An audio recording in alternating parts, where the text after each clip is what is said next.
Hello and welcome to A Course of Love review of Chapter 5, which is titled Relationship. What a huge fundamental chapter this is.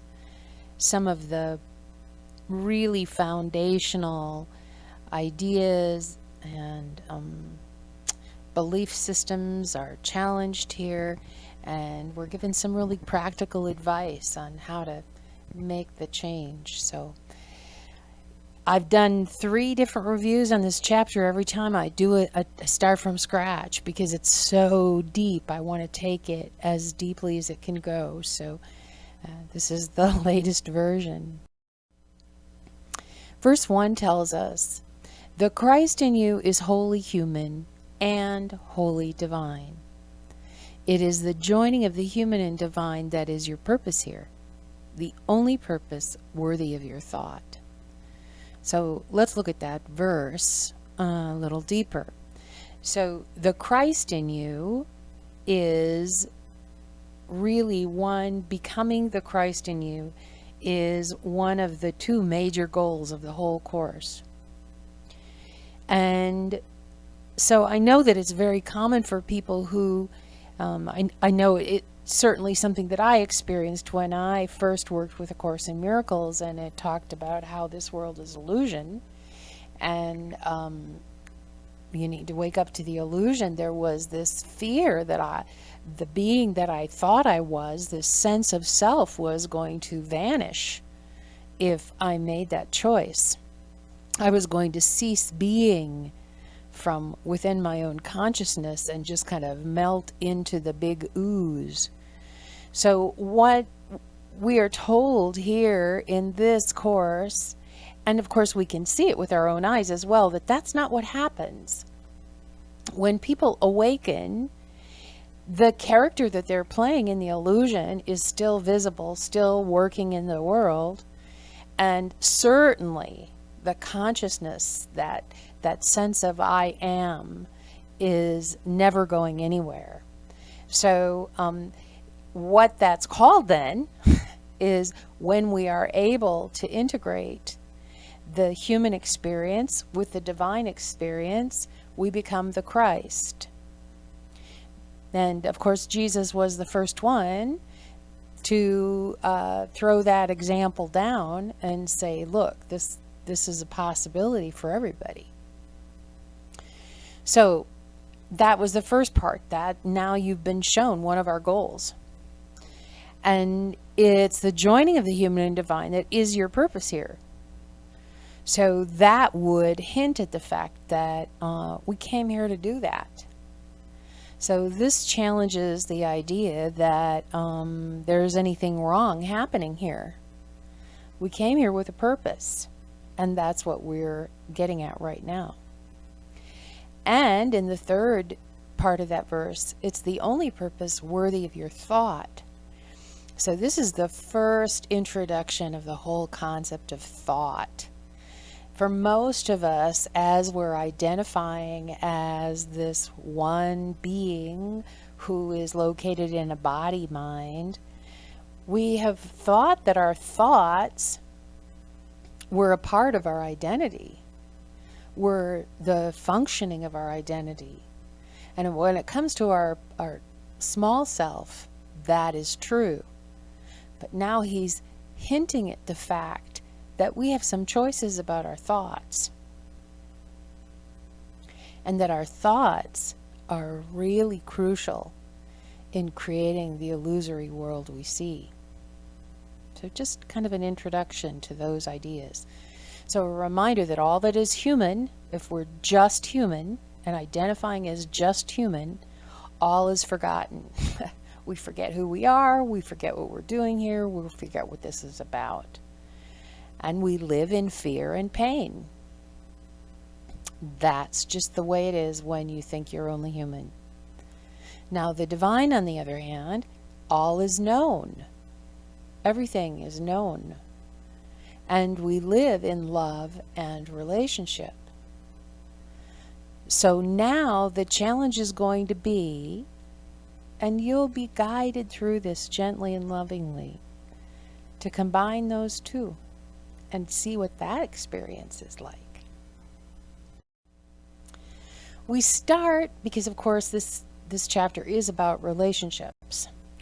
And it's important for us to see that we have huge misconceptions about what relationship is. The first area that we've kind of seen it incorrectly is our relationship with God. Verse 4 tells us God is union. And we've heard before, God is love.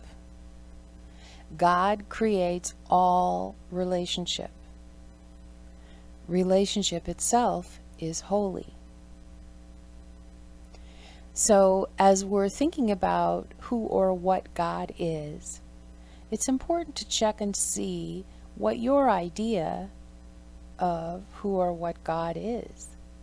Do you think that God has a personality, is a being separate from you? Do you not believe in a God at all because you don't believe in a personality? What he's telling us here is that God is this one thing that we're calling union, joining, relationship.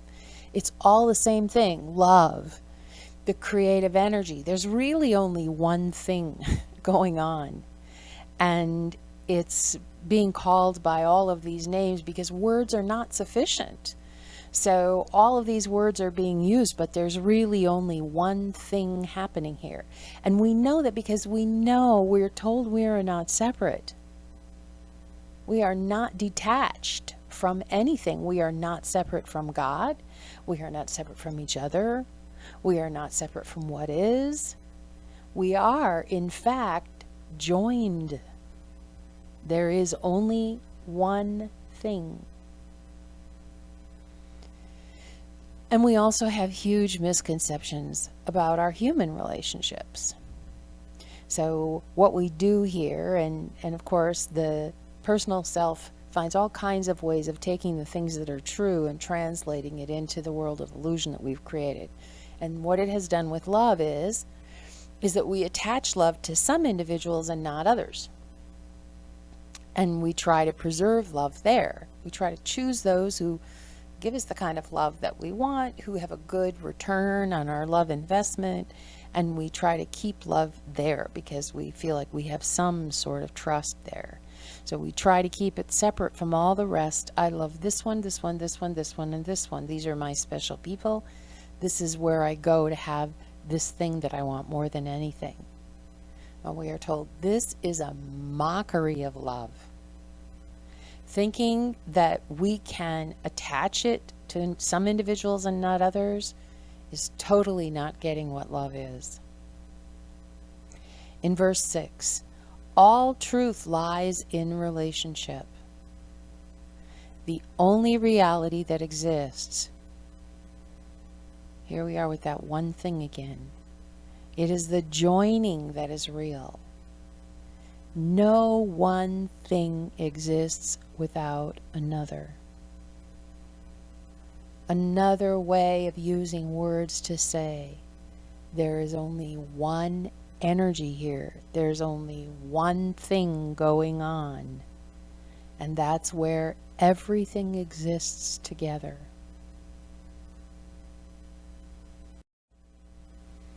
We also have huge misconceptions about our feelings. Verse 11 tells us, you do not yet believe or understand that the urges you feel are real and neither good nor bad. Your feelings in truth come from love. Your response to them is what is guided by fear. Love's lessons are learned from how you respond to your feelings. So we're going to go a little deeper into this. In verse 12, each feeling requires that you enter into a relationship with it, for it is there you will find love. It is in every joining, every entering into, that love exists. Every joining, every entering into is preceded by a suspension of judgment. So let's take an example of a feeling that we aren't always comfortable with and see what that would look like as we would apply this practical advice. For example, you're feeling angry. You go within to join it. And remember, you have to suspend judgment of it to do this. You go within and you say, okay, what is this feeling of anger that I'm experiencing right now? And you feel the feeling without the story behind it. That's a really important point. So you drop all the justification like, well, he should have, well, she should have, well, that shouldn't happen, well, I could expect this. You drop the story and actually stay present without judging the feeling and see what's there. Allow it to be as it is. See what is actually there. Tell the truth about it. Really, this course is all about telling the truth. It's all about not running from what's actually happening, but turning to face it and join it. That is where the magic lies. So this is a great advice of what to do with our feelings, no matter what those feelings are. And if you come back to this when you're feeling conflicted, it will really help you. Because our feelings can guide the way to undoing the conditioning that might be stopping us from our own freedom. We also have huge misconceptions about where relationship happens. Verse 17 tells us, it is your continuing desire to have a relationship only with the world without that causes such a world to remain. All you do not join with remains outside and is illusion, for what is not one with you does not exist. So as long as we keep our idea of relationship as me, this personal self, having some kind of a relationship with something or someone on the outside, then the real thing is never going to happen, because it doesn't happen on the outside. It only happens within. Because there is that place within you, that place of complete truth that is safe and secure and certain. It can't be threatened by anything.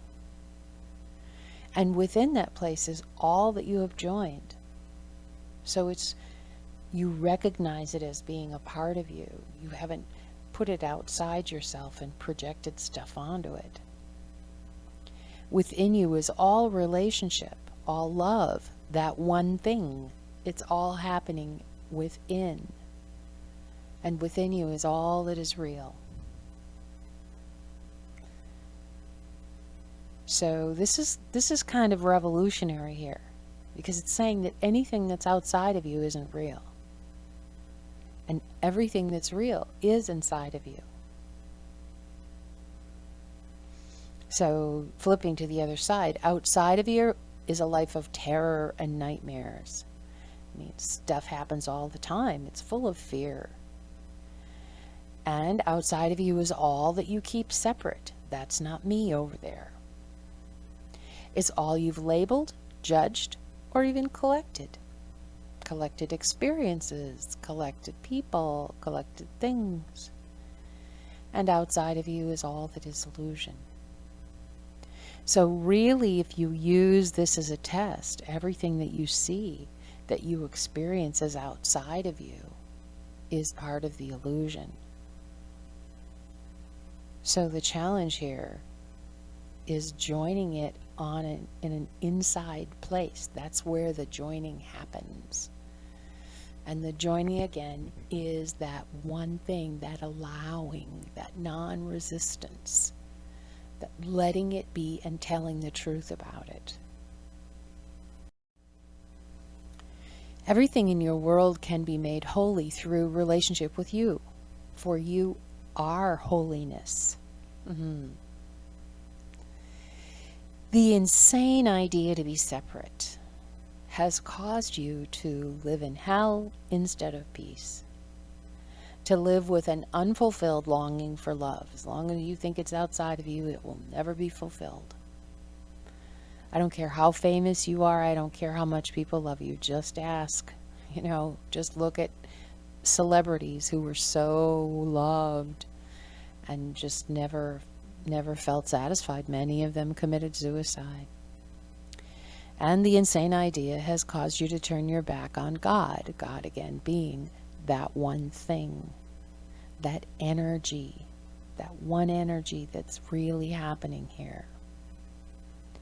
Instead, you've made life into a test, using effort and struggle to make it on your own. When will you realize that separation is impossible? Your efforts to be separate are futile, because you can't be separate, because nothing separate exists. So we've chosen an experience that isn't possible. When we fully embrace that and recognize that, then we can let that separation go and undo the insane idea that has created this world that we see. Looking a little deeper at life as the individual. So we all experience ourselves from within this individual perspective, through a body mind, through my own story, through my own character traits. So life as the individual is the life that we've chosen. Again, it is a choice. So this is life in a separate body. My body is separate from your body, is separate from her body, is separate from that. It's a life of overcoming adversity and struggling all the time. It's a life of thousands, maybe millions, trillions of choices you can work to obtain or achieve. I'd really be happier if I had a better job. I'd really be happier if I found the right spouse. I'd really be happier if my children behaved. I'd really be happier if I lived in a bigger house. I mean, this song is familiar to all of us. So our life is all about getting what we want. Problem is, even when you get it, you're dissatisfied. You might have an initial rush of happiness when you first drive that car off, or when you first fall in love, or after your child is born, or whatever happens. There's some satisfaction that comes with those things. The satisfaction that comes has to do with love, by the way, but you end up being dissatisfied. It's not going to satisfy you for long because you've kept it outside of yourself, whatever it is. So at that point, do we wake up and say, oh, wow, this outside world isn't causing me happiness? Oh no, we decide we made the wrong choice. So then we start over and choose something else and try it again. Well, that didn't make me happy. Let me try this. But of course, that doesn't satisfy you either. So you've got to look for something else to make you happy. And nothing ever works. Nothing ever works. And we just go round and round. And how many times have we done it? How many times? It's the life we've chosen. And if you're this far in the course of love, chances are you've had enough of that choice. And you're ready to undo this labyrinth you've created. So stop. Give up what you think you want. You only have one real desire anyway, and that's your longing for love. That's it. All you really want is love. Everything else you think you want is because you think it's going to bring you love. But that longing can only be satisfied with the one thing, and that's joining. That's allowing, facing, telling the truth, seeing what is. which the other words we have for it again are love, relationship, God, your true self. It's all the same thing. That one thing that defies word or words, that one thing is the only thing that's ever going to satisfy us. So at the end of the chapter, and I kind of took something from the middle and saved it all at the end for like, what do we do from here? So he gives us an exercise for our mind in verse 20, and this is really a valuable tool that I have students who, use this for years, because thought is really something we've identified with so strongly. And this is a direct exercise that we can use for our mind. When we hear that running soundtrack in our mind that's trying to make this separated world real, and we recognize it, when it's like telling us, oh, you shouldn't have done that, you're bad, or, ooh, you were better than that one, or what should we do next? What do we want next? Or, oh, they didn't give me what I needed. You know it. You've got your own thoughts going on. And your thoughts are not the real you. It's really important to recognize that the thoughts are a tool of the separated mind. The thoughts are required to keep the illusion of separation in place. So you can't believe those thoughts. Those thoughts are not who you are. So here's a really practical exercise of what to do with those thoughts. Verse 20. When senseless thoughts fill your mind, when resentments arise, when worry comes, repeat the thought that comes to open your heart and clear your mind. And this is it. I dedicate all thoughts to union. You are a very powerful being. And when you dedicate yourself to something, it has to happen. So when a thought comes in that says, oh, I'm really worried about this trip that I'm taking, instead of trying to respond with assurance, oh, it'll be okay. People fly all the time, whatever it is that you're worried about. Instead of trying to counteract your fear thoughts with reassurance thoughts or positive thoughts, that's just keeping the separation real. You just say, I dedicate all thoughts to union. And you drop whatever it was that you were worried about. Poof, it disappears. I dedicate all thoughts to union. So that's a wonderful practical tool on working with your thoughts. And then he gives us another tool that he talks about in verse 29. Separation is all you perceive on your own. And that's as the personal self, the separate self. Union is all you invite me into and share with God. Your invitation is necessary for your awareness of this presence. So now we're being told, if you want to bring your perception to the one thing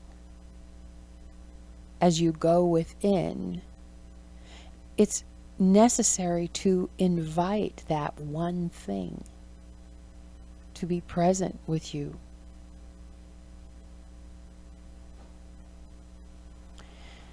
And then at the end of the chapter, he assures us, when you allow all to be as it is, with no judgment, and join it, your holiness extends across a world of grief to cause a world of joy. It seems like such a huge payoff for something as small as not resisting, as telling the truth, as turning to face what's actually going on. What am I feeling? What's real in here? Who am I really? When we ask those questions and we're open to the answers, and we invite that one energy to be our teacher, then that creates the world of joy. So thanks for letting me share this chapter with you. I really encourage you to come back to this chapter anytime you feel yourself waning, because it's really foundational for everything else that's to come. God bless. We'll see you in the next chapter.